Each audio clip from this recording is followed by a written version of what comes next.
The Hertz foray into electric vehicles is fast becoming one of the most catastrophic and expensive EV blunders to date. This comes after the announcement yesterday from the company saying they're going to axe a further 10,000 electric vehicles from their fleet on top of the 20,000 they vowed to get rid of in January. This all comes after their quarterly loss announcement of $392 million. They attributed much of this loss to the Tesla price changes in 2023 and higher than expected repair and maintenance costs. But the simple matter of fact is EVs generally cost more to buy, cost more to insure, cost more to fix, are more likely to be written off after a fairly minor road traffic accident, and have an abysmal depreciation curve. Essentially, they are a culmination of everything you don't want in a hire car.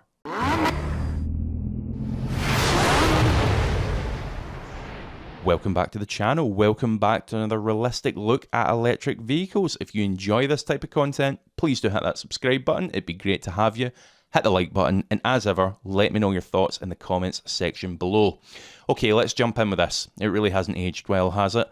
We're almost a year to the date since Hertz was praised by the White House for their valiant efforts of taking on electric vehicles, of which they've now committed to hacking off 30,000 of them, 10,000 more than originally planned.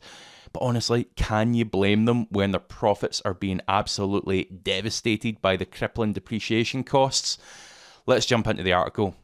So, Hertz had said it had increased the number of EVs it will let go by 10,000 units, now planning on selling 30,000 of its purchased electric cars this year. That's the other thing, remember Hertz owns these cars, which is quite unusual for a hire company, but it's even worse for them.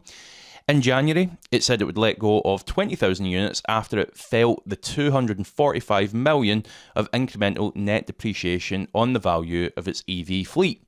For the quarter, Hertz has reported a net income loss of $392 million compared to the $126 million last year during the same period. It lost $1.28 per share, nearly 3 times what analysts expected, according to Bloomberg. Now, what makes this whole Hertz debacle so significant in the EV landscape is because it was this very deal that helped push Tesla to be profitable. If we rewind back to 2021, it caused Tesla's stock to absolutely soar.